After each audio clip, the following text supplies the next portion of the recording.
이까지 김치가 사람 목숨보다 중요해요? 남편 준호는 김치가 가득 담긴 대야를 그대로 뒤집어 버렸습니다. 붉은 김치 국물이 마당을 뒤덮었고 시어머니는 비명을 질렀습니다. 야, 너 미친 거야? 이게 얼마나 힘들게 만든 건데? 그 순간 마당 한가운데 얼굴이 새하얗게 질린 채 쓰러져 있는 아내 서윤. 자궁암 수술을 받은 지 고작 3개월 된 상태였습니다. 준호의 눈빛이 바뀌었습니다. 어머니, 오늘로 이 집구석은 끝입니다.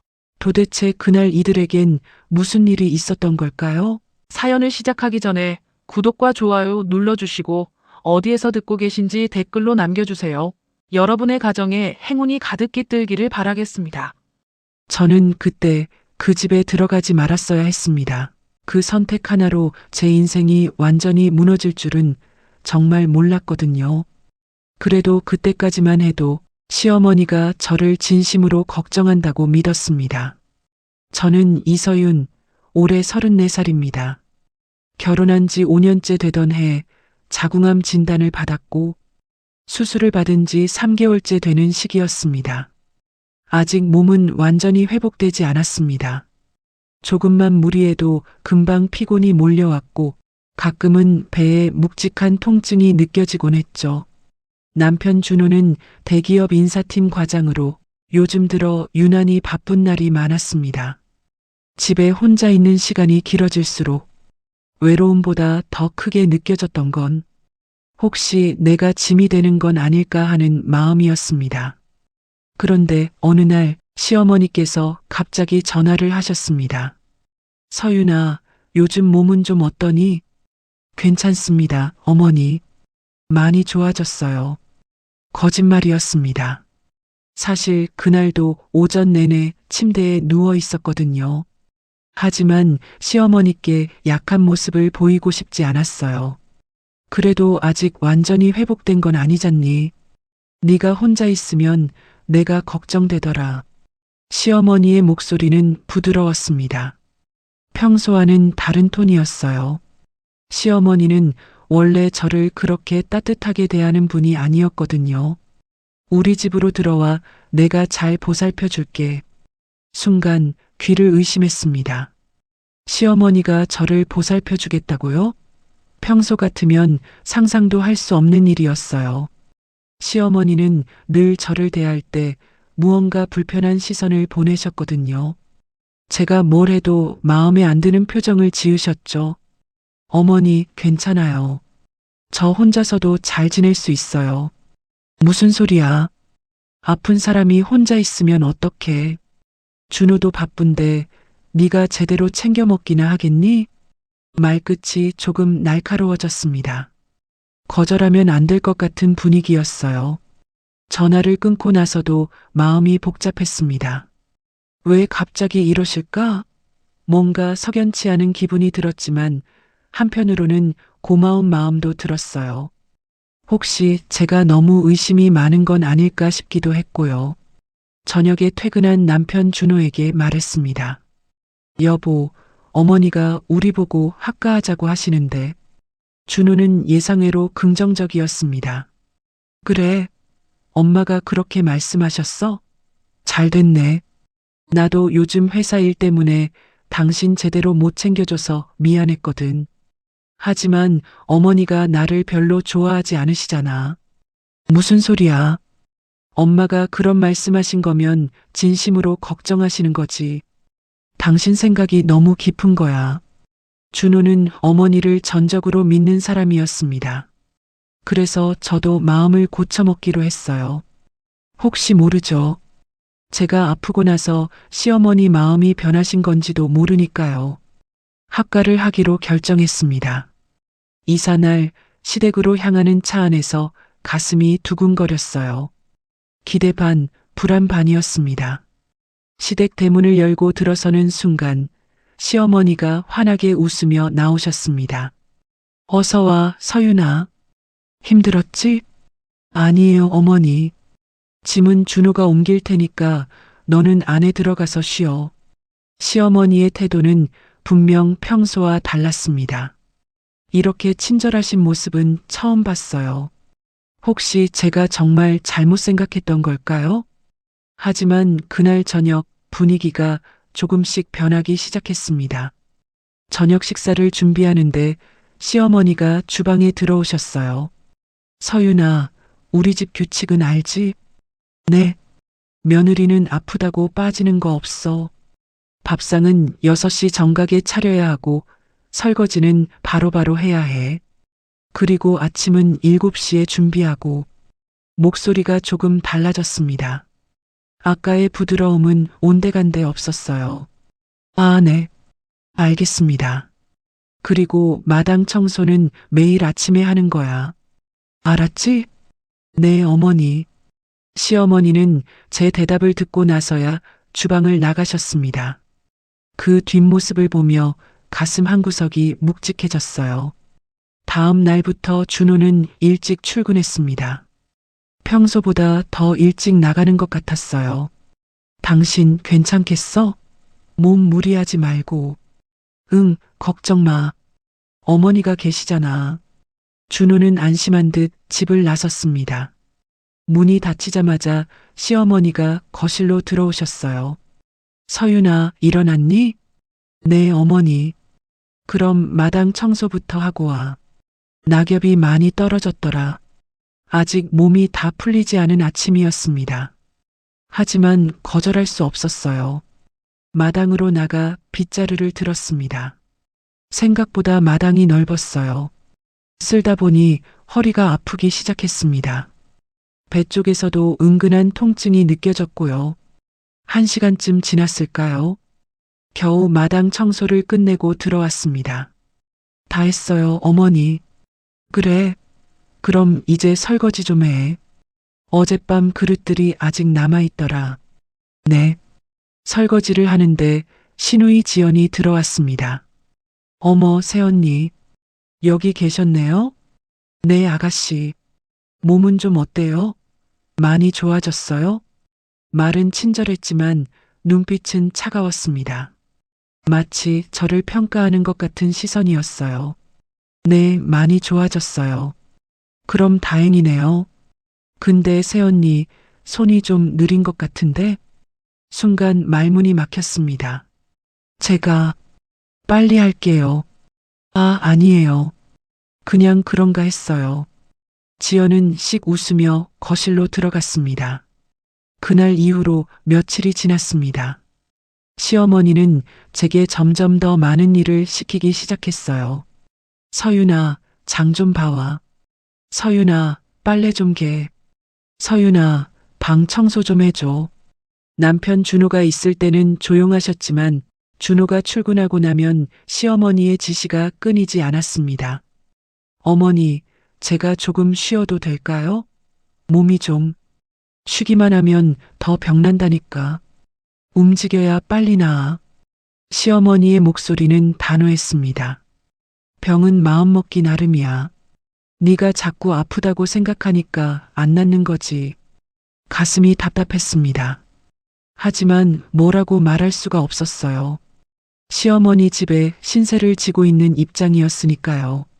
어느 날 밤 준호가 늦게 돌아왔습니다.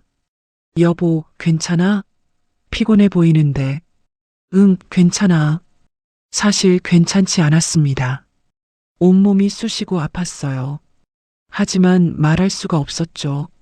엄마가 잘 챙겨주시지? 응, 잘 챙겨주셔. 거짓말이었습니다. 하지만 준호에게 시어머니 이야기를 꺼낼 용기가 없었어요. 준호는 어머니를 너무 믿고 있었으니까요. 그렇게 일주일이 지났습니다. 시어머니와 지연이 거실에서 이야기를 나누고 있었어요. 저는 부엌에서 저녁 준비를 하고 있었는데 그들의 대화가 들렸습니다. 엄마, 곧 김장철인데 올해도 할 거예요? 당연하지. 올해는 며느리가 있으니까 더 수월하겠네. 새언니한테 시킬 거예요? 당연하지. 이번 김장 때는 며느리 제대로 써먹겠다. 순간 등골이 오싹했습니다. 김장이라니. 제 몸 상태로 김장을 할 수 있을까요? 그날 밤 잠이 오지 않았습니다. 시어머니의 말이 계속 머릿속을 맴돌았어요. 김장 때 며느리를 제대로 써먹어야겠다. 그제야 깨달았습니다. 시어머니가 저를 집으로 부른 진짜 이유를요. 저를 돌보기 위해서가 아니었습니다. 저를 일손으로 쓰기 위해서였던 거예요. 가슴이 답답했습니다. 하지만 어쩔 수 없었어요. 이미 이곳으로 온 이상 거절할 수 없었으니까요. 창밖을 보니 달이 떠 있었습니다. 그 달빛이 유난히 차갑게 느껴졌어요. 이제 곧 김장철이 다가오고 있었습니다. 그날 아침 눈을 뜨자마자 몸이 무거웠습니다. 밤새 뒤척이느라 제대로 잠을 못 잤거든요. 몸살 기운이 있는 건지 온몸이 나른하고 미열이 도는 것 같았어요. 거울을 보니 얼굴이 창백했습니다. 눈 밑에는 다크서클이 짙게 내려앉아 있었어요. 손으로 이마를 짚어보니 뜨끈했습니다. 오늘은 좀 쉬어야 하는데. 하지만 그럴 수 없다는 걸 알고 있었어요. 시어머니가 방문을 열고 들어오셨습니다. 서윤아, 일어났니? 오늘 김장한다. 네. 김장이요? 응. 오늘 300포기 할 거야. 순간 귀를 의심했습니다. 300포기라니요. 어머니, 그게 제 몸이 아직 암 수술 한 번 했다고 평생 누워만 있을 거야? 괜찮아.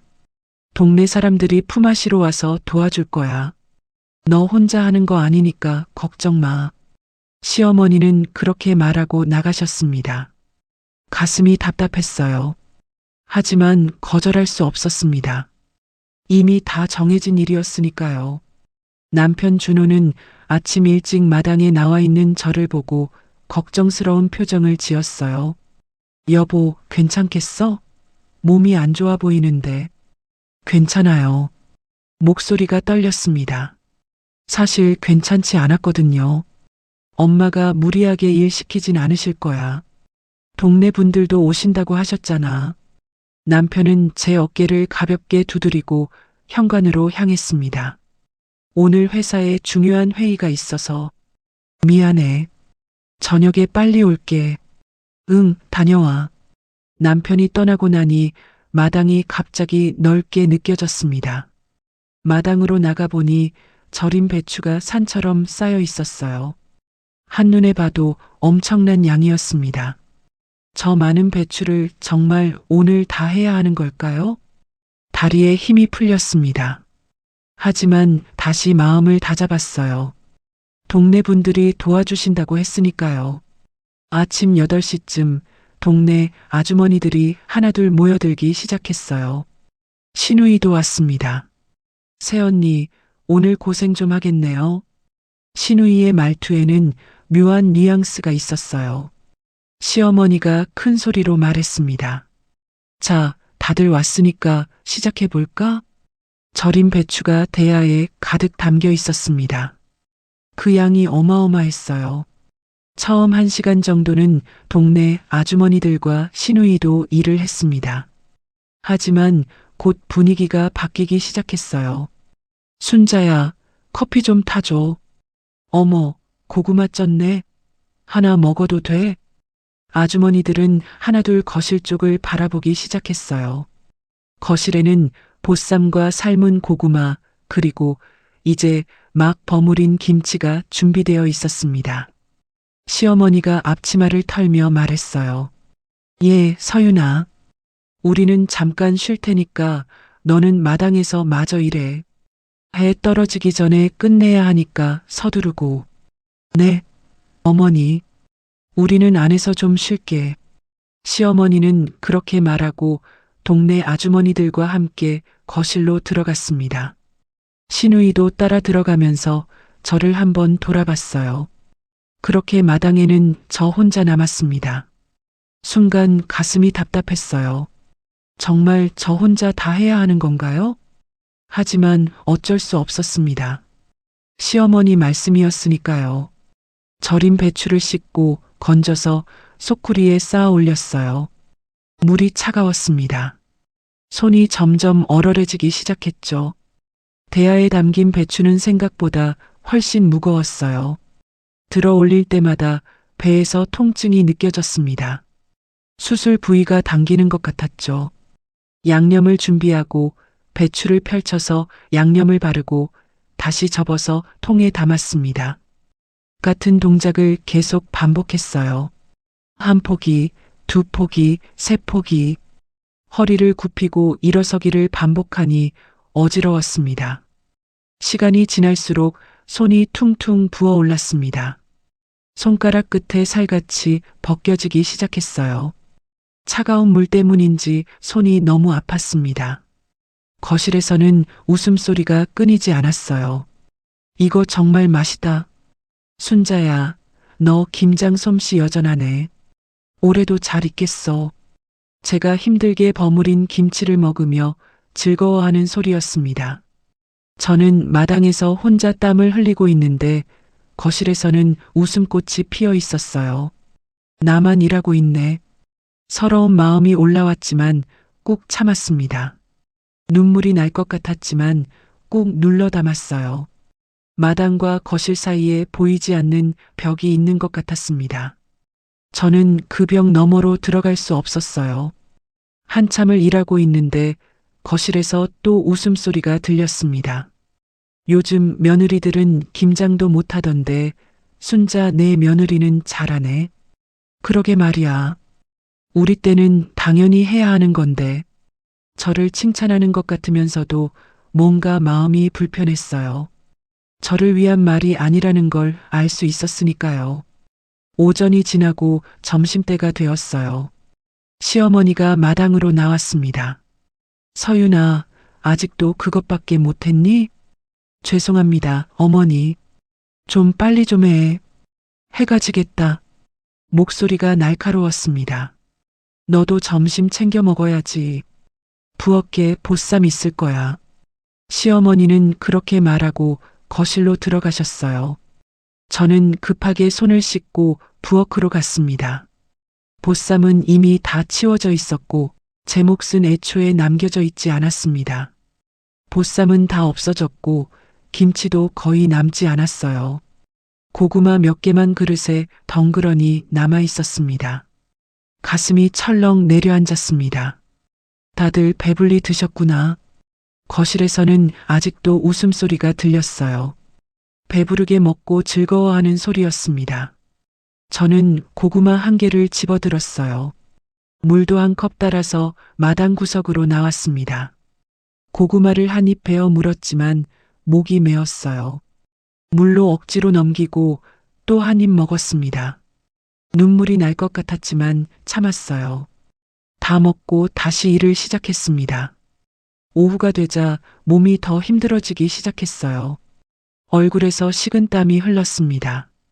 어지러움이 느껴졌죠. 신우이가 마당으로 나와 말했습니다. 새언니, 왜 이렇게 느려요? 죄송해요. 아직도 한참 남았는데 좀 더 빨리 해야 하는 거 아니에요? 말끝이 차갑게 떨어졌습니다. 오후 3시쯤 되었을까요? 손이 떨리기 시작했어요. 배에서는 묵직한 통증이 느껴졌습니다. 수술 부위가 욱신거렸죠. 그래도 멈출 수 없었습니다. 아직 해야 할 배추가 산더미처럼 쌓여 있었으니까요. 오후 5시가 넘어가고 있었어요. 해가 기울기 시작했습니다. 마지막 남은 절인 배추를 옮기려고 대야를 들어 올렸어요. 그런데 순간 눈앞이 핑 돌았습니다. 중심을 잡을 수가 없었어요. 대야가 손에서 미끄러졌습니다. 대야가 바닥에 떨어진 순간 세상이 멈춘 것 같았습니다. 절인 배추가 사방으로 흩어졌어요. 마당 바닥이 순식간에 엉망이 되었습니다. 저는 그 자리에 주저앉아 있었어요. 손이 부들부들 떨렸습니다. 눈앞이 계속 어지러웠죠. 거실에 있던 사람들이 우르르 밖으로 쏟아져 나왔어요. 시어머니가 마당으로 달려 나왔습니다. 얼굴이 순식간에 굳어졌어요. 이게 무슨 짓이야? 고함이었습니다. 귀가 먹먹할 정도로 큰 소리였어요. 넌 왜 이렇게 조심성이 없니? 시어머니의 목소리가 마당에 울려 퍼졌습니다. 죄송합니다, 어머니. 떨리는 목소리로 겨우 말했어요. 그거 하나 제대로 못 드냐? 멀쩡한 배추를 다 버려놨잖아. 시어머니는 바닥에 흩어진 배추를 보며 소리쳤습니다. 저는 급하게 바닥에 배추를 주우려고 손을 뻗었어요. 하지만 손에 힘이 하나도 들어가지 않았습니다. 손가락이 제대로 움직이지 않았죠. 어서 주워. 빨리. 시어머니의 다그침이 계속되었어요. 동네 아주머니들이 난처한 표정으로 서 있었습니다. 한 분이 조심스럽게 입을 열었어요. 순자야, 그래도 며느리가 너무 힘들어 보이는데. 힘들긴 뭐가 힘들어요. 젊은 사람이 이 정도도 못해요? 시어머니는 아주머니 쪽을 돌아보며 날카롭게 말했습니다. 신우이가 팔짱을 끼고 서서 저를 내려다봤어요. 에휴, 조심 좀 하지 그랬어? 빈정거리는 목소리였습니다. 저는 바닥에 무릎을 꿇고 배추를 주우려고 했어요. 하지만 손이 너무 떨려서 제대로 잡을 수가 없었습니다. 눈물이 핑 돌았죠. 그러게. 손도 이렇게 느린데 무슨 김장을 하겠다고. 신우이의 말이 가슴에 꽂혔습니다. 바로 그때였어요. 현관문이 벌컥 열리는 소리가 들렸습니다. 저 왔습니다.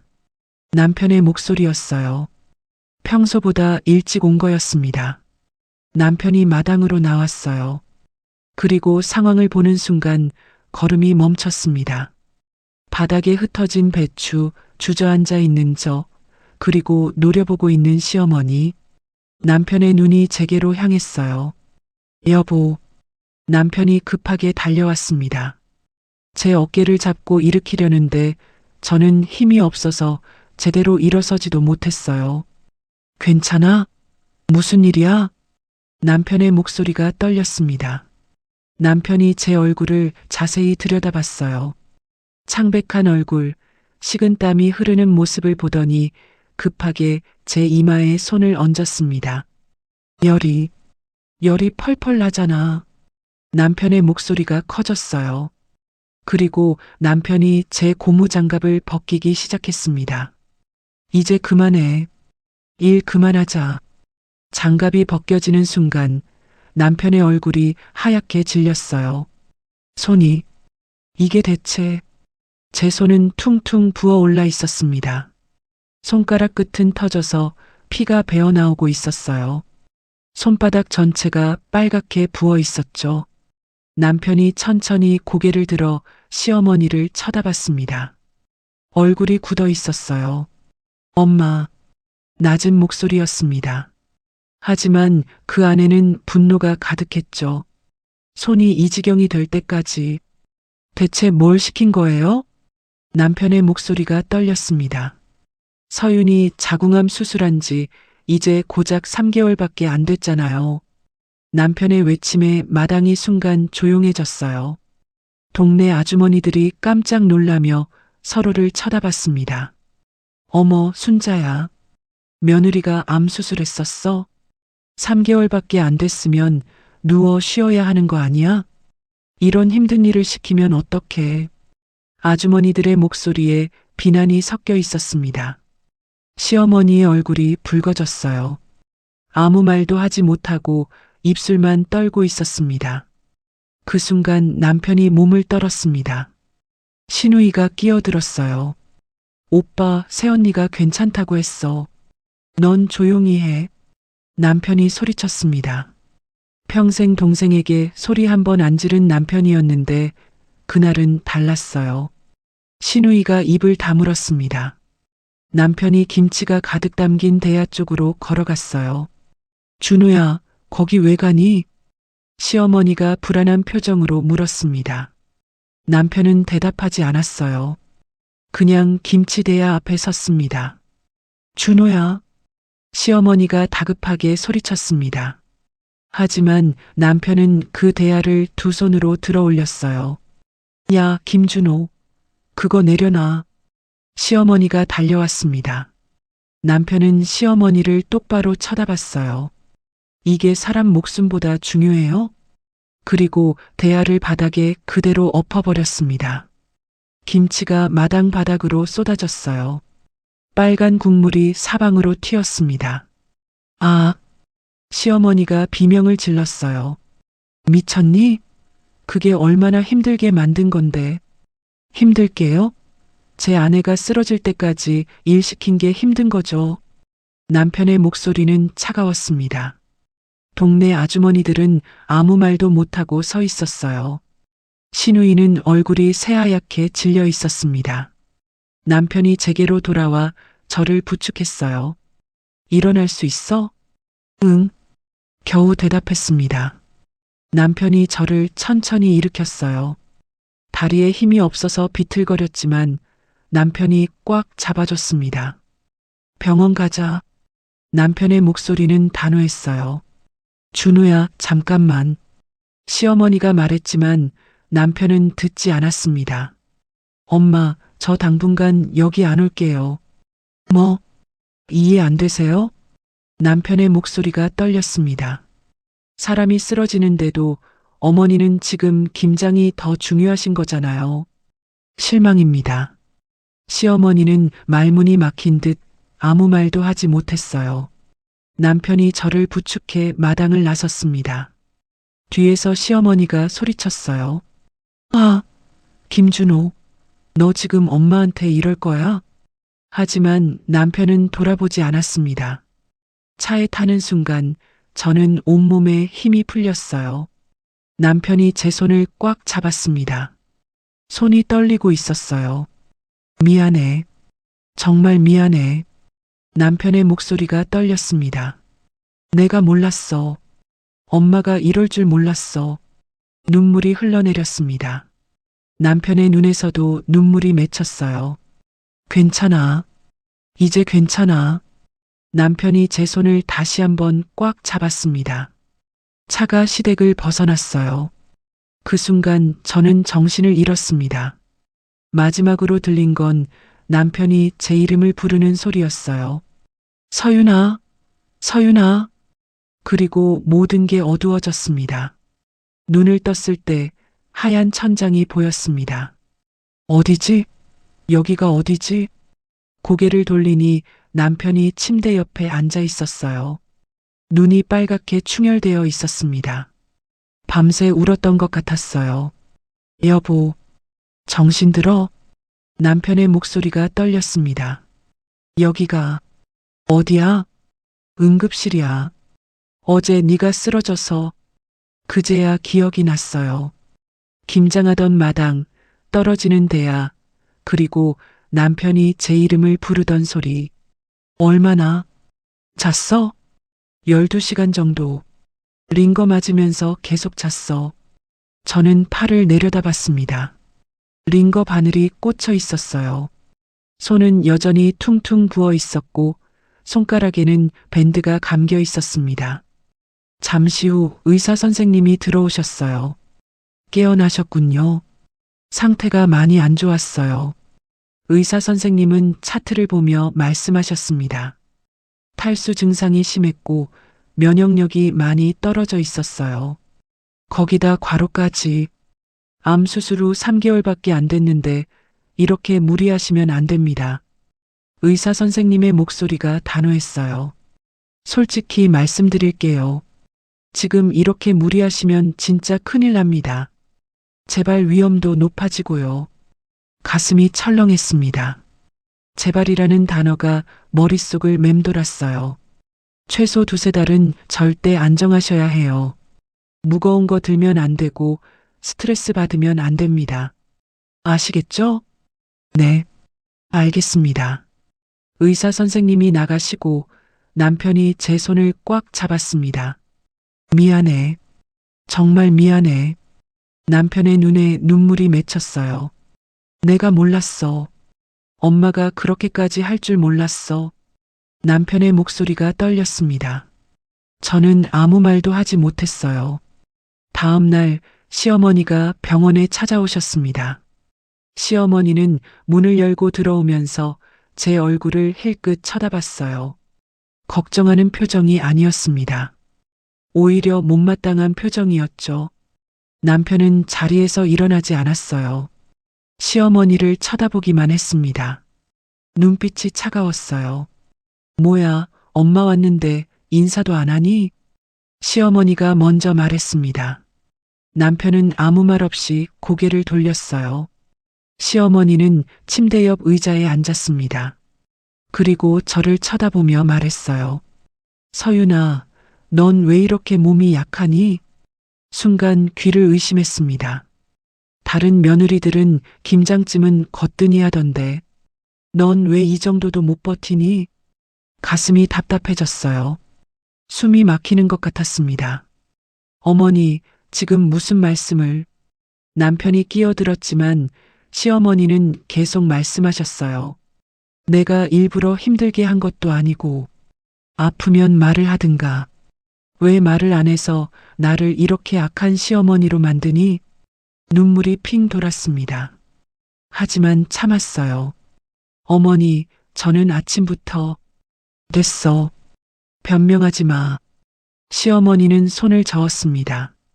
어쨌든 네가 쓰러지는 바람에 김장도 엉망이 됐어. 동네 사람들한테 얼마나 창피했는지 알아? 남편이 벌떡 일어났습니다. 어머니, 뭐? 지금 서윤이 병원에 누워 있는 거 안 보이세요? 남의 이목이 그렇게 중요해요? 사람 목숨보다? 남편의 목소리가 높아졌습니다. 야, 김준호. 너 지금 엄마한테 소리 지르는 거니? 소리 안 지를 수가 없잖아요. 어머니가 지금 뭘 잘못했는지 모르시겠어요? 시어머니의 얼굴이 굳어졌어요. 잘못? 내가 뭘 잘못했는데? 김장하는데 며느리가 도와준 게 잘못이야? 도움이라고요? 아픈 사람 혼자 300포기 시켰는데 도와준 거라고 말씀하시는 거예요? 병실 안이 조용해졌습니다. 시어머니는 자리에서 일어났어요. 알았어. 내가 나쁜 사람이네. 다 내 잘못이지. 시어머니는 돌아서서 문 쪽으로 갔습니다. 그리고 돌아보지 않고 나가셨어요. 문이 닫히고 나서 남편이 한숨을 쉬었습니다. 미안해. 엄마가 저런 사람인 줄 몰랐어. 남편은 창밖을 바라보며 말했어요. 내가 너무 엄마 말만 믿었나 봐. 너한테 미안해. 저는 아무 말도 할 수 없었습니다. 가슴이 너무 아팠어요. 며칠 후 남편은 회사 동료와 점심을 먹으면서 고민을 털어놨습니다. 형, 저 요즘 너무 힘들어요. 왜? 무슨 일 있어? 아내가 병원에 입원했거든요. 근데 그게 우리 엄마 때문이에요. 남편은 김장날 있었던 일을 처음부터 끝까지 이야기했습니다. 동료는 듣다가 표정이 굳어졌어요. 야, 준호야. 그건 가족 갈등이 아니야. 네. 그건 학대야. 명백한 학대. 남편은 멍하니 동료를 쳐다봤습니다. 학대라고요? 암 수술한 지 3개월 된 사람한테 김장 300포기를 혼자 시켜? 그게 말이 돼? 동료는 한숨을 쉬며 말했습니다. 가족상담센터 한번 가봐. 전문가한테 상담받아 보는 게 좋을 것 같아. 그날 오후 남편은 상담센터를 찾아갔습니다. 남편이 상황을 설명하자 상담사의 표정이 굳어졌습니다. 김준호 씨, 이건 단순한 가족 갈등이 아닙니다. 네, 정서적 학대예요. 상담사의 목소리는 차분하지만 단호했습니다. 아픈 사람에게 무리한 노동을 시키고 쓰러져도 사과는커녕 오히려 몰아붙이는 건 명백한 학대입니다. 남편은 멍하니 상담사를 쳐다봤습니다. 법적 대응도 가능합니다. 증거만 있으면요. 법적 대응이요? 어머니를요? 네. 실제로 비슷한 사례가 있었어요. 며느리가 시어머니의 지속적인 정서적 학대와 부당한 노동 강요로 고소해서 승소한 경우가 있습니다. 남편의 눈이 커졌습니다. 물론 지금 당장 결정하실 필요는 없어요. 다만 일단은 증거를 모아두세요. 대화를 녹음한다든지 의사소견서를 받아둔다든지 나중에 필요할 수 있으니까요. 남편은 고개를 숙였습니다. 어머니를 고소한다는 게 쉬운 일이 아니었어요. 저녁에 남편이 병원으로 왔어요. 그날따라 남편의 표정이 유난히 어두웠습니다. 무슨 생각을 하는지 알 수 없었어요. 무슨 일 있어? 아니, 별거 아니야. 남편은 웃으며 말했지만 눈빛은 웃지 않았습니다. 병실 창밖을 바라보며 한참 동안 말이 없었어요. 깊은 고민에 빠진 것 같았습니다. 저는 남편의 손을 잡았어요. 남편도 제 손을 꽉 잡아줬습니다. 창밖으로 밤하늘이 보였어요. 무거운 침묵이 흘렀지만 서로의 손을 잡고 있다는 것만으로도 위로가 되었습니다. 그날 밤 남편은 제 곁에서 잠들지 못했어요. 어떤 결정을 내려야 할지 혼자서 고민하고 있었습니다. 퇴원하는 날이었습니다. 남편이 짐을 챙기는 동안 저는 병실 창밖을 바라봤어요. 일주일 만에 나가는 바깥 세상이었습니다. 다 챙겼어. 가자. 남편이 제 손을 잡았어요. 손이 따뜻했습니다. 병원을 나서는데 마음이 복잡했어요. 시댁으로 돌아가야 한다는 생각에 발걸음이 무거웠습니다. 시댁 근처에 도착했을 때 남편이 갑자기 차를 세웠어요. 왜 그래? 들어가기 전에 할 말이 있어. 남편이 저를 돌아봤습니다. 표정이 진지했어요. 사실 며칠 전에 상담센터 다녀왔어. 저는 놀라서 남편을 쳐다봤습니다. 상담센터? 응. 동료가 추천해줬어. 전문가한테 상담받아보라고. 남편은 잠시 말을 멈췄어요. 그리고 조심스럽게 말을 이었습니다. 상담사 선생님이 그러셨어. 이건 정서적 학대래. 학대? 응. 법적으로 고소도 가능하대. 실제로 비슷한 사례로 승소한 경우도 있다고 하셨어. 가슴이 먹먹해졌어요. 근데 지금 당장 그렇게 하자는 건 아니야. 나도 아직 마음의 준비가 안 됐어. 남편은 제 손을 꽉 잡았습니다. 다만 상담사 선생님이 일단 증거를 모아두라고 하셨어. 대화를 녹음하고 의사소견서도 받아두고 나중에 필요할 수 있으니까. 저는 고개를 끄덕였어요. 그리고 우리 분가하자. 뭐? 더 이상 그 집에 못 있겠어. 당신 건강이 제일 중요해. 남편의 눈빛이 진지했어요. 당신이 쓰러졌을 때 진짜 무서웠어. 다시는 그런 일 없게 할게. 눈물이 핑 돌았습니다. 말이 나오지 않았어요. 오늘 짐 싸서 나가자. 응?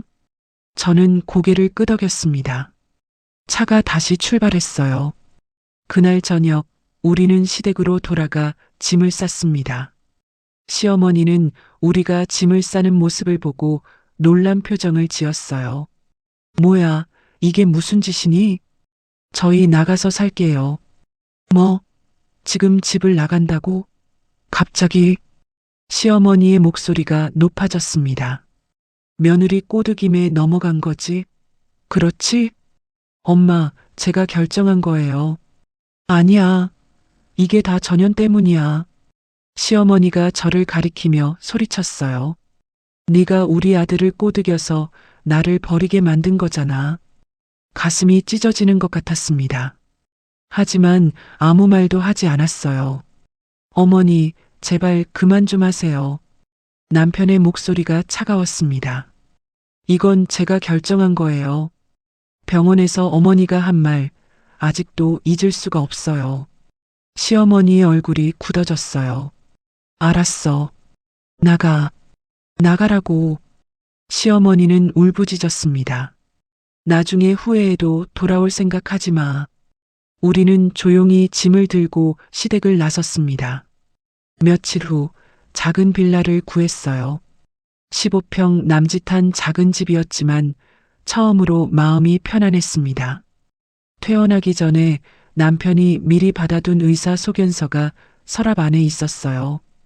탈수, 면역력 저하, 과로로 인한 쓰러짐, 암 수술 후 무리한 노동이 원인이라는 내용이 적혀 있었습니다. 그리고 그날부터 저는 시어머니와 통화할 때마다 녹음을 시작했어요. 며칠 후 시어머니에게서 전화가 왔습니다. 서윤아, 내 어머니, 너 때문에 내 아들이 나를 버렸어. 알아? 목소리가 날카로웠어요. 그게 무슨, 됐어. 변명하지 마. 넌 처음부터 마음에 안 들었어. 가슴이 쿵 내려앉았습니다. 몸이 약한 것도 마음에 안 들고 애도 못 낳는 것도 마음에 안 들어. 어머니, 우리 준호가 뭐가 아쉬워서 너 같은 년한테. 저는 전화를 끊었어요. 손이 떨렸습니다. 녹음 파일을 확인했어요. 시어머니의 폭언이 고스란히 담겨 있었습니다. 눈물이 흘러내렸어요. 하지만 이건 증거였습니다.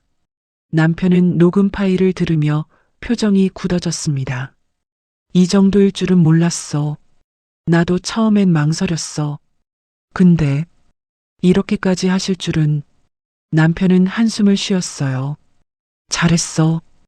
의사소견서도 있고 녹음도 있으니까 나중에 꼭 필요할 거야. 남편이 저를 안아줬습니다. 조금만 참자.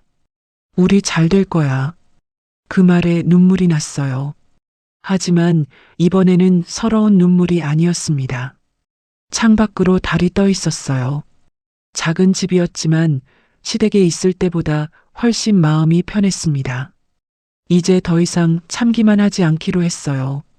침묵 대신 기록을 선택한 거였습니다. 분가한 지 한 달이 지났습니다. 작은 빌라에서의 생활이 조금씩 자리를 잡아가고 있었어요. 아침에 눈을 뜨면 시어머니 눈치를 볼 필요가 없다는 게 너무 좋았습니다. 하지만 현실은 녹록지 않았어요. 병가를 내고 쉬던 직장에서 연락이 왔습니다. 서윤 씨, 복직이 어려울 것 같으면 퇴사 처리를 해야 할 것 같은데요. 전화를 받고 한참을 멍하니 앉아 있었어요. 몸 상태가 아직 완전히 회복되지 않아서 복직은 어려웠습니다. 결국 퇴사를 결정했어요. 남편에게 미안했습니다. 남편 혼자 생활비를 벌어야 하니까요. 미안해. 내가 돈도 못 벌고. 무슨 소리야? 건강이 먼저지. 남편은 웃으며 말했지만 저는 마음이 무거웠어요. 어느 날 저녁 저는 묵은지를 꺼내 냉장고를 정리하고 있었습니다. 이걸로 뭘 해먹을까? 문득 닭도리탕이 떠올랐습니다. 묵은지를 넣어서 만들면 정말 맛있었거든요. 그날 저녁 묵은지 닭도리탕을 만들었어요. 남편이 한 숟가락 먹더니 눈이 커졌습니다. 와, 이거 진짜 맛있는데? 그래. 응. 이 맛 어디서도 못 먹어봤어. 진짜 대박이야. 남편의 반응이 진심처럼 느껴졌어요. 이거 팔아볼까? 남편이 갑자기 말했습니다. 팔아? 이걸? 응. 밀키트로 만들어서. 요즘 밀키트 시장이 커지고 있잖아. 제 심장이 뛰기 시작했어요. 근데 내가 할 수 있을까? 왜 못해? 당신 요리 솜씨 최고잖아. 남편은 진지했습니다. 온라인 쇼핑몰 차리는 건 내가 도와줄게. 당신은 요리만 해. 그날 밤 우리는 밤늦게까지 이야기를 나눴어요. 브랜드 이름, 가격, 포장 방법까지. 이름은 뭐로 할까? 엄마 손 묵은지 닭도리탕? 좋다. 남편이 박수를 쳤습니다. 그렇게 우리의 작은 사업이 시작되었어요. 남편은 퇴근 후 온라인 쇼핑몰을 만들었고 저는 레시피를 정리했습니다. 포장 용기를 사고 라벨을 만들고 첫 제품을 완성했어요. 떨리는 마음으로 쇼핑몰을 오픈했습니다. 하지만 현실은 냉혹했어요. 일주일이 지나도 주문이 하나도 없었습니다. 여보, 아무도 안 사네. 조금만 기다려봐. 홍보를 더 해야 할 것 같아. 남편은 퇴근 후 밤늦게까지 온라인 커뮤니티에 홍보 글을 올렸어요. 그렇게 2주일이 더 지났어요. 드디어 첫 주문이 들어왔습니다. 여보, 주문 들어왔어. 저는 소리를 질렀어요. 남편도 달려왔습니다. 진짜? 몇 개? 2개. 우리는 서로를 껴안고 기뻐했어요. 겨우 2개였지만 그 기쁨은 이루 말할 수 없었습니다. 정성껏 포장했어요. 하나하나 손편지도 넣었습니다. 맛있게 드세요. 엄마 손맛을 느끼실 수 있을 거예요. 며칠 후 첫 후기가 올라왔습니다. 정말 맛있어요. 진짜 엄마가 해준 맛이에요. 정성이 느껴져요. 눈물이 났어요. 누군가 제 요리를 인정해준다는 게 이렇게 감사할 수가 없었습니다. 그 후기를 시작으로 주문이 조금씩 늘기 시작했어요. 하나, 둘, 셋. 일주일에 10개 정도 팔렸습니다. 여보, 이번 주는 15개나 팔렸어. 대박. 점점 늘고 있잖아. 남편도 신이 났어요. 한 달 후 주문이 눈에 띄게 늘어났습니다. 일주일에 30개, 그 다음 주에는 50개. 좋은 후기들이 계속 올라왔어요. 진짜 너무 맛있어요. 다시 주문할게요. 가족들이 다 좋아해요. 감사합니다. 이런 맛은 처음이에요. 강추합니다. 후기를 읽을 때마다 가슴이 벅찼습니다. 내 요리가 누군가를 행복하게 만들고 있구나. 이제 하루에 6시간씩 주방에서 요리를 했어요. 힘들었지만 행복했습니다. 남편도 퇴근 후 포장을 도와줬어요. 당신 덕분에 우리 잘 될 것 같아. 남편이 웃으며 말했습니다. 여보 덕분이지. 혼자는 못했어. 우리는 서로를 보며 미소 지었어요. 석 달이 지나자 매출이 안정적으로 자리를 잡았습니다. 한 달에 200만 원 정도 벌게 되었어요. 많은 돈은 아니었지만 제가 번 첫 수입이었습니다. 여보, 이번 달 수익으로 외식하자. 정말? 응. 축하해야지. 그날 저녁 우리는 오랜만에 외식을 했어요. 고깃집에서 삼겹살을 구워 먹으며 이야기를 나눴습니다. 힘들지? 매일 요리하느라. 아니, 행복해. 진짜로. 진심이었어요. 요리를 하면서 저는 다시 살아있다는 느낌을 받았습니다. 고마워. 나 믿어줘서. 남편이 제 손을 잡았어요. 나야말로 고마워. 당신이 있어서. 창밖으로 밤하늘이 보였습니다. 별이 반짝이고 있었어요. 시댁에서 나온 지 넉 달이 지났습니다. 그동안 참 많은 일이 있었어요. 힘들었지만 이제는 웃을 수 있었습니다. 작은 집, 작은 사업이었지만 우리에겐 새로운 시작이었어요. 그리고 저는 알고 있었습니다. 이제 시작일 뿐이라는 것을. 사업이 자리를 잡아가던 어느 날이었습니다. 아침에 일어나 쇼핑몰을 확인하는데 주문 취소가 5건이나 있었어요. 이상하네.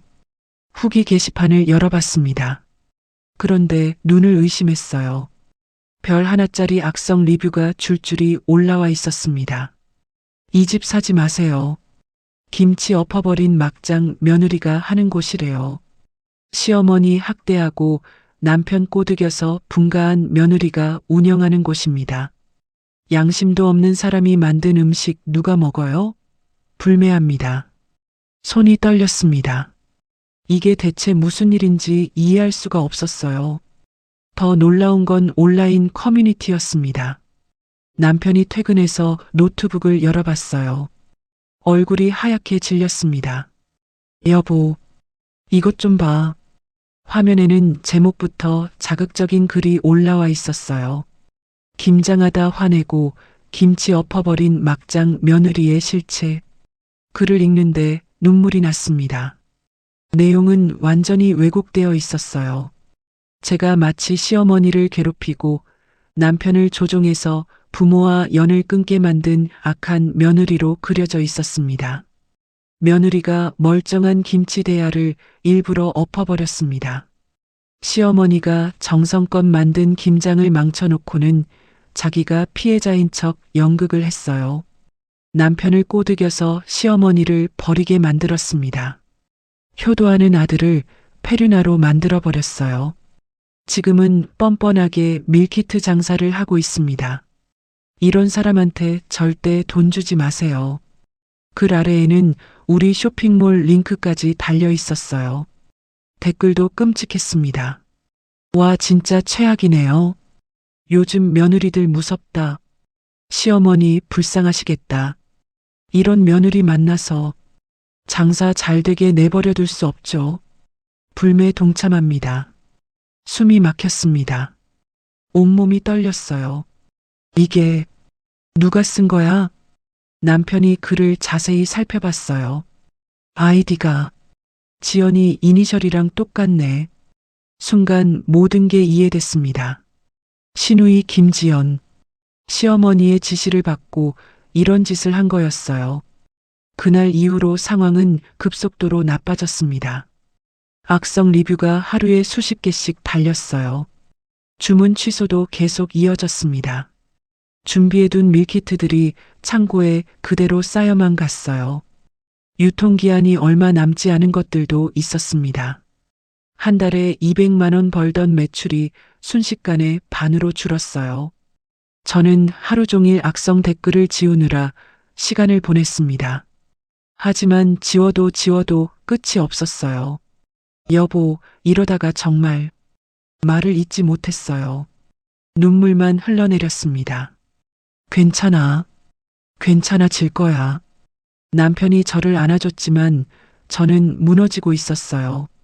밤에 잠을 이룰 수가 없었습니다. 악성 댓글들이 머릿속을 맴돌았어요. 머리가 지끈거렸어요.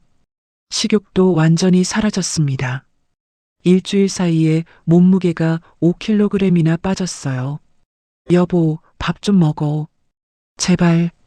남편이 걱정스러운 얼굴로 말했지만 음식이 목구멍으로 넘어가지 않았습니다. 매일 아침 눈을 뜨면 가슴이 답답했어요. 쇼핑몰을 확인하는 게 두려웠습니다. 2주일 후 매출은 거의 바닥을 쳤어요. 하루에 한두 건 주문이 들어올까 말까였습니다.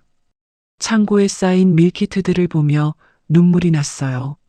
정성껏 만든 음식들이 버려지고 있었습니다. 미안해. 내가 잘못해서. 무슨 소리야. 당신 잘못이 아니야. 남편이 제 손을 잡았어요. 그날 밤 저는 극심한 두통으로 쓰러졌습니다. 여보, 괜찮아? 남편의 목소리가 멀리서 들렸어요. 병원에 실려갔습니다. 응급실이었어요. 의사 선생님이 말씀하셨습니다. 스트레스성 두통이에요. 그리고 영양실조 증세도 보입니다. 영양실조요? 남편이 놀라서 물었어요. 제대로 식사를 안 하신 것 같은데요. 이러시면 안 됩니다. 링거를 맞으며 천장을 바라봤어요. 내가 뭘 잘못했길래. 시어머니의 얼굴이 떠올랐습니다. 그리고 신우이의 얼굴도. 분노보다는 슬픔이 먼저 밀려왔어요. 왜 이렇게까지 해야 하는 걸까요? 병원에서 돌아온 후 남편이 노트북을 열었습니다. 여보, 더 이상 참을 수 없어. 응? 엄마랑 지연이가 한 짓. 이건 명백한 명예훼손이야. 그리고 우리 사업을 고의로 망치려고 한 거야. 남편의 목소리가 떨렸어요. 변호사 선생님께 연락해 볼게. 이제는 법적으로 대응해야 할 것 같아. 저는 고개를 끄덕였습니다. 더 이상 참을 수가 없었어요. 그날 밤 남편은 상담센터에서 받았던 명함을 꺼냈습니다. 내일 당장 연락해 볼게. 창밖으로 비가 내리고 있었어요. 차가운 빗소리가 창문을 두드렸습니다. 저는 담요를 덮고 누웠지만 잠이 오지 않았어요. 온라인에 퍼진 거짓말들, 악성 댓글들, 그리고 무너져가는 사업. 모든 게 악몽 같았습니다. 이렇게 끝나는 건가? 하지만 남편의 손을 꽉 잡았어요. 남편도 제 손을 꽉 잡아줬습니다. 우리 이길 거야. 꼭. 남편의 목소리가 어둠 속에서 들렸어요. 저도 다짐했습니다. 이대로 무너지지 않겠다고. 병원에서 돌아온 다음 날 남편이 말했습니다. 여보, 우리 상담센터 같이 가자. 응. 저는 고개를 끄덕였어요.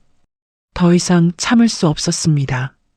오후에 우리는 상담센터를 찾아갔습니다. 예전에 남편이 혼자 왔던 그곳이었어요. 상담사가 우리를 맞아줬습니다. 지난번에 오셨던 분이시죠? 어떻게 되셨어요? 남편이 그동안 있었던 일을 설명했어요.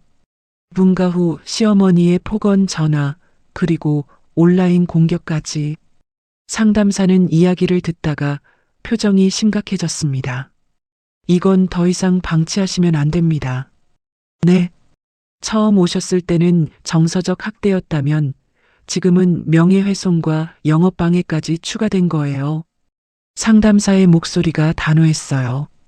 특히 온라인에 허위 사실을 유포하고 사업을 고의로 망치려 한 건 법적으로 심각한 문제입니다. 그럼 어떻게 해야 하나요? 제가 떨리는 목소리로 물었어요. 변호사와 상담하셔야 해요. 그리고 언론에 제보하는 것도 고려해 보세요. 언론이요? 네. 이미 온라인 커뮤니티에서 화제가 된 사건이잖아요. 진실을 알리는 게 공익적으로도 의미가 있습니다. 상담사가 명함을 꺼냈습니다. 제가 아는 변호사님이 계세요. 이런 사건 전문으로 다루시는 분이에요.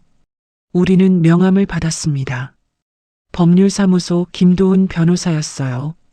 상담센터를 나오며 남편이 제 손을 꽉 잡았습니다. 이제 시작이야. 우리가 이길 거야. 며칠 후 우리는 법률사무소를 찾아갔습니다. 변호사 김도훈 씨가 우리를 맞아줬어요. 40대 중반쯤 되어 보이는 차분한 인상의 분이었습니다. 상담센터에서 소개받았다고 하셨죠? 어떤 일로 오셨어요? 우리는 처음부터 끝까지 설명했어요. 남편이 주로 말했지만 저도 중간중간 제 경험을 이야기했습니다. 김장날의 일, 응급실 입원, 시어머니의 폭언, 온라인 공격, 그리고 다시 병원에 간 일까지. 도훈 변호사는 진지한 표정으로 듣고 있었습니다. 증거는 어느 정도 있으신가요? 녹음 파일이랑 의사소견서가 있습니다. 남편이 휴대폰을 꺼냈어요. 시어머니의 폭언이 담긴 녹음 파일을 들려줬습니다. 너 때문에 내 아들이 나를 버렸어. 우리 준호가 뭐가 아쉬워서 너 같은 년한테. 도훈 변호사의 표정이 굳어졌습니다. 이건 명백한 모욕죄네요. 저는 의사소견서를 꺼냈어요. 첫 번째 응급실 입원 기록과 최근 스트레스성 두통으로 병원 간 기록이었습니다. 이게 첫 입원 기록이고 이게 최근 거예요. 도훈 변호사가 서류를 꼼꼼히 살펴봤습니다. 이 부분이 중요합니다. 암 수술 후 무리한 노동으로 인한 탈수와 과로. 명백히 학대의 증거죠. 그리고 최근 재입원은 온라인 공격으로 인한 스트레스가 원인이고요. 도훈 변호사가 고개를 끄덕였어요. 온라인 글도 캡처해 두셨나요? 네, 다 있습니다. 남편이 노트북을 열었어요. 캡처해둔 화면들이 폴더에 가득했습니다. 악성 리뷰, 커뮤니티 글, 댓글까지 모두 날짜와 시간이 찍혀 있었어요. 글 쓴 사람 아이디도 확인하셨죠? 네. 신우이 이름 이니셜이랑 똑같습니다. 좋습니다. 그리고 사업 피해 내역도 정리해 주세요. 매출 감소 추이, 주문 취소 내역, 창고에 쌓인 재고까지. 저는 메모를 하기 시작했어요. 이 사건은 크게 세 가지로 나뉩니다. 도훈 변호사가 설명했습니다. 첫째, 정서적 학대. 아픈 사람에게 무리한 노동 강요와 지속적인 폭언. 둘째, 명예훼손과 허위사실 유포. 온라인에 거짓 글을 올려 명예를 훼손한 것. 셋째, 영업방해. 고의로 사업을 망치려 한 행위. 가슴이 두근거렸어요. 이제 정말 시작되는 거구나. 소송 준비는 얼마나 걸리나요? 남편이 물었습니다. 증거가 충분하니까 빠르면 한 달 안에 가능합니다. 다만 추가로 필요한 게 있어요. 뭔가요? 언론 제보를 하시면 좋겠어요. 이미 온라인에서 화제가 된 사건이니 진실을 알리는 게 중요합니다. 도훈 변호사가 명함을 하나 더 꺼냈어요. 제가 아는 기자님이에요. 이런 사건 취재를 잘하시는 분이죠. 저는 명함을 받아들었습니다. 손이 떨렸어요. 언론에 나가면 더 힘들어지는 거 아닐까요? 지금도 이미 온라인에 퍼져 있잖아요. 차라리 진실을 제대로 알리는 게 나아요. 도훈 변호사의 말이 맞았습니다. 그리고 한 가지 더. 온라인 악성 댓글들 모두 고소 가능합니다. IP 추적하면 다 나와요. 정말이요? 네. 명예훼손은 친고죄라서 피해자가 원하면 모두 처벌할 수 있어요. 희망이 보이기 시작했습니다. 사무실을 나오며 남편이 말했어요. 이제 진짜 시작이다. 응. 저도 각오를 다졌습니다. 그날 저녁 우리는 기자에게 연락했습니다. 다음 날 기자가 우리 집을 찾아왔어요. 인터뷰는 2시간 넘게 이어졌습니다. 모든 것을 솔직하게 이야기했어요. 기자는 증거 자료들을 꼼꼼히 확인했습니다. 이건 정말 심각한 사건이네요. 기자의 표정이 굳어 있었어요. 기사 나가면 반응이 클 겁니다. 각오하세요. 네, 괜찮습니다. 제 목소리는 떨렸지만 마음은 단호했어요. 며칠 후 기사가 올라왔습니다. 시어머니의 학대, 그리고 온라인 마녀사냥의 진실. 기사는 우리 이야기를 상세히 다뤘어요. 증거 자료와 함께 객관적으로 서술되어 있었습니다. 댓글이 폭발적으로 달렸어요. 이게 진실이었구나. 며느리가 피해자였네. 시어머니 진짜 너무했다. 온라인 마녀사냥 무섭다. 진실 확인도 안 하고. 며느리 응원합니다. 끝까지 싸우세요. 눈물이 났어요. 드디어 진실이 알려지기 시작했습니다. 그날 밤 남편이 저를 안아줬어요. 맞지? 사람들이 진실을 알기 시작했어. 응. 고마워. 뭐가 고마워? 당연한 거지. 창밖으로 달이 떠 있었습니다. 이제 반격이 시작되었어요. 우리는 더 이상 도망치지 않기로 했습니다. 재판날이 다가왔습니다. 아침에 일어나 거울을 봤어요. 얼굴이 창백했습니다. 어젯밤 한숨도 못 잤거든요. 괜찮아? 남편이 걱정스러운 표정으로 물었어요. 응, 괜찮아. 거짓말이었습니다. 떨리고 두려웠어요. 법원으로 가는 차 안에서 남편이 제 손을 꽉 잡아줬습니다. 우리가 이길 거야. 증거가 다 있잖아. 응. 법정에 들어섰을 때 시어머니와 시누이가 먼저 와 있었어요. 시어머니는 저를 보더니 고개를 돌렸습니다. 시누이는 팔짱을 끼고 저를 노려봤어요. 가슴이 철렁했지만 고개를 들고 자리에 앉았습니다. 재판이 시작되었어요. 도훈 변호사가 먼저 입을 열었습니다. 피고인 박순자와 김지연은 피해자 이서윤 씨에게 지속적인 정서적 학대를 가했고 허위 사실을 유포하여 명예를 훼손했으며 사업을 고의로 망치려 한 영업방해 행위를 저질렀습니다. 판사가 시어머니를 쳐다봤습니다. 피고인, 피해자에게 무리한 노동을 강요한 사실이 있습니까? 시어머니가 입을 열었어요. 저는 며느리를 위해서 했어요. 몸을 움직여야 빨리 낫는다고 생각했거든요. 김장 300포기를 혼자 시킨 것도 그런 이유입니까? 네, 동네 사람들이 도와줄 거라고 했어요. 시어머니의 목소리는 떨렸지만 여전히 변명하고 있었어요. 도훈 변호사가 증거를 제출했습니다.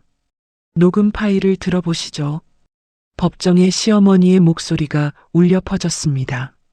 너 때문에 내 아들이 나를 버렸어. 넌 처음부터 마음에 안 들었어. 우리 준호가 뭐가 아쉬워서 너 같은 년한테. 법정이 조용해졌어요. 판사의 표정이 굳어졌습니다. 시어머니가 당황한 표정을 지었어요. 얼굴이 빨개졌습니다. 이건 제가 화가 났다고 이런 폭언을 해도 된다고 생각하십니까? 판사의 목소리가 날카로웠어요. 시어머니는 아무 말도 하지 못했습니다. 다음은 신우이 차례였어요. 피고인 김지연, 온라인 커뮤니티에 허위 사실을 유포한 사실이 있습니까? 신우이가 고개를 숙였어요. 저는 엄마가 시켜서 피고인 박순자가 지시했다는 말입니까? 네. 시어머니가 깜짝 놀라며 신우이를 쳐다봤어요. 하지만 신우이는 계속 말했습니다. 엄마가 며느리 사업을 망치라고 했어요. 온라인에 글 올리고 악성 리뷰도 달라고. 법정이 술렁였습니다. 도훈 변호사가 온라인 글 캡처 화면을 제출했어요. 이 글들이 모두 피고인 김지연이 작성한 것입니다. 그리고 이로 인해 피해자의 사업 매출은 반 이상 급감했습니다. 사업 피해 내역도 제출되었어요. 주문 취소 내역, 매출 감소 그래프, 창고에 쌓인 재고 사진까지. 그리고 이것이 피해자의 재입원 기록입니다. 온라인 공격으로 인한 스트레스성 두통과 영양실조로 병원에 실려갔습니다. 의사소견서가 제출되었어요. 판사가 서류를 꼼꼼히 살펴봤습니다. 피고인 박순자, 이 모든 증거에 대해 할 말이 있습니까? 시어머니는 고개를 숙이고 있었어요. 아무 말도 하지 않았습니다. 잠시 후 판사가 판결을 내렸습니다. 피고인 박순자와 김지연은 피해자에게 정서적 학대, 명예훼손, 영업방해를 저질렀음이 명백합니다. 가슴이 두근거렸어요. 피고인 박순자는 벌금 500만 원과 피해자에게 위자료 300만 원을 지급할 것을 명합니다. 피고인 김지연은 벌금 300만 원과 피해자에게 위자료 200만 원을 지급할 것을 명합니다. 그리고 온라인에 게시된 모든 허위 글을 삭제하고 사과문을 게시할 것을 명합니다. 판사의 판결이 떨어졌어요. 저는 남편을 쳐다봤습니다. 남편의 눈에 눈물이 맺혀 있었어요. 이겼어. 우리가 이겼어. 남편이 떨리는 목소리로 말했습니다. 시어머니와 시누이는 고개를 숙이고 있었어요. 재판이 끝나고 법정을 나왔습니다. 밖에는 기자들이 기다리고 있었어요. 카메라 플래시가 터졌습니다. 소감 한마디 해주세요. 기자가 마이크를 내밀었어요. 저는 잠시 망설이다가 입을 열었습니다. 진실이 밝혀져서 다행입니다. 하지만 저는 복수가 목적이 아니었어요. 다만 더 이상 이런 일이 반복되지 않기를 바랍니다. 목소리가 떨렸지만 끝까지 말했어요. 법원을 나오는데 시어머니와 시누이가 저희 앞을 막아섰습니다. 서윤아. 시어머니가 조심스럽게 불렀어요. 미안하다. 내가 잘못했어. 정말 미안해. 시어머니의 눈에 눈물이 고였습니다. 시누이도 고개를 숙였어요. 새언니, 저도 정말 죄송해요. 하지만 저는 아무 말도 할 수 없었어요. 가슴이 복잡했습니다. 사과를 받고 싶었던 적도 있었어요. 하지만 지금 이 사과가 진심인지 알 수 없었습니다. 판결을 받고 나서야 하는 사과가 무슨 의미일까요? 늦었어요, 어머니. 남편이 차갑게 말했습니다. 준호야, 이제 저희는 갈게요. 우리는 돌아서서 걸어갔어요. 뒤에서 시어머니가 우는 소리가 들렸지만 돌아보지 않았습니다. 차에 타자마자 눈물이 쏟아졌어요. 우리가 이겼어. 진짜로. 남편이 저를 안아줬습니다. 고생했어. 정말 고생 많았어. 남편의 목소리도 떨렸어요. 우리는 한참 동안 서로를 안고 울었습니다. 집으로 돌아오는 길, 창밖으로 하늘이 맑게 개어 있었어요. 긴 싸움이 끝났습니다. 이제 끝이었어요. 재판이 끝나고 6개월이 지났습니다. 밀키트 사업은 놀라울 정도로 성장했어요. 언론 보도 이후 사람들의 관심이 쏟아졌거든요. 진실을 알고 나니 더 응원하게 되네요. 힘든 일 겪으셨는데 포기하지 않으신 거 대단하세요. 주문이 하루에 100개씩 들어오기 시작했습니다. 남편과 둘이서는 감당할 수 없을 정도였어요. 직원도 여러 명 고용했습니다. 작은 사무실도 얻었어요. 그리고 저는 새로운 프로그램을 시작했습니다. 항암 치료를 받는 환자들에게 무료로 밀키트를 보내는 거였어요. 제가 암 수술을 받았고 그 힘든 시간을 겪었기 때문에 누구보다 잘 알았습니다. 아플 때 따뜻한 한 끼가 얼마나 소중한지. 엄마 손 희망 나눔이라고 이름 지었어요. 한 달에 50명에게 밀키트를 보냈습니다. 감사 편지가 날아오기 시작했어요.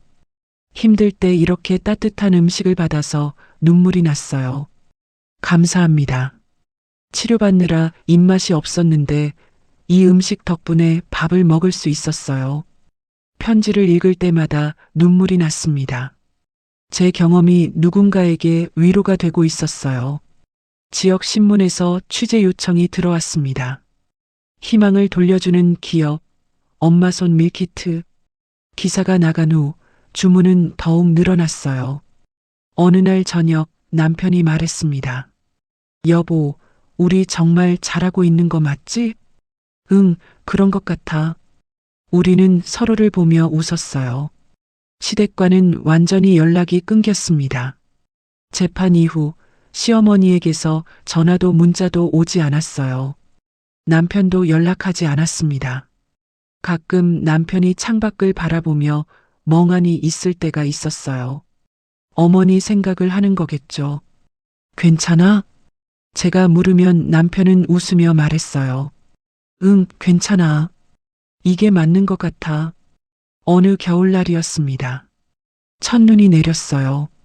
창밖으로 하얀 눈송이가 떨어지고 있었습니다. 전화벨이 울렸어요. 모르는 번호였지만 받았습니다. 여보세요? 서윤아. 시어머니의 목소리였어요. 심장이 쿵 하고 내려앉았습니다. 6개월 만에 듣는 목소리였어요. 잘 지내니? 네. 침묵이 흘렀습니다. 서윤아, 미안하다. 시어머니의 목소리가 떨렸어요. 네가 이렇게 잘 사는 걸 보니 정말 다행이다. 신문에 난 거 봤어. 네가 아픈 사람들 돕는다며. 시어머니의 목소리에서 눈물이 느껴졌어요. 내가 정말 잘못했어. 너무 늦었지?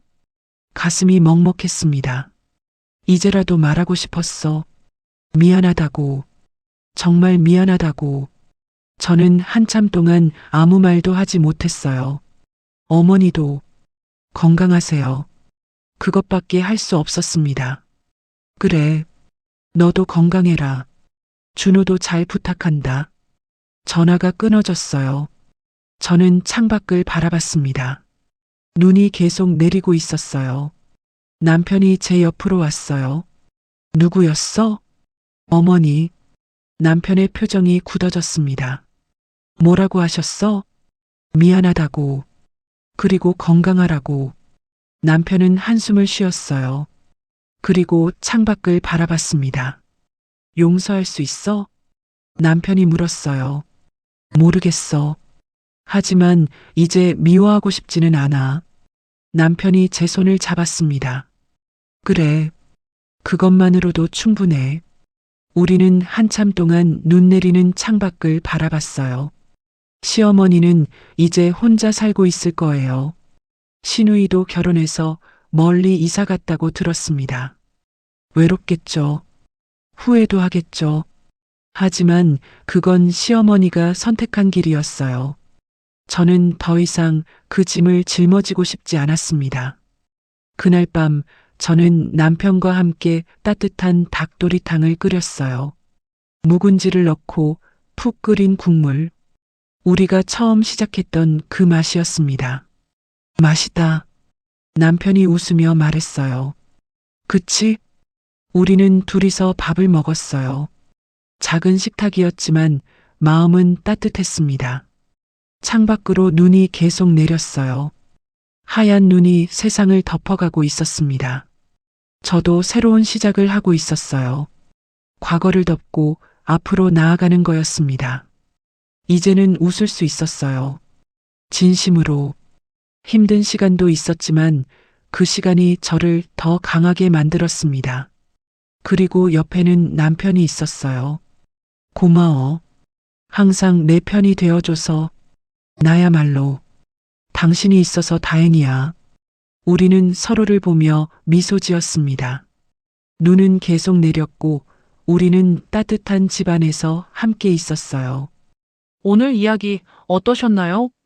이 사연이 마음에 드셨다면 무료로 할 수 있는 구독과 좋아요로 마음을 나눠주세요. 그리고 사연 주인공에게 건네고 싶은 위로나 응원의 말이 있으시다면 댓글로 남겨주세요. 당신의 한마디가 누군가에겐 오늘 하루를 버틸 큰 힘이 됩니다. 늘 건강하시고 오늘도 밝고 따뜻한 하루가 되시길 바랍니다.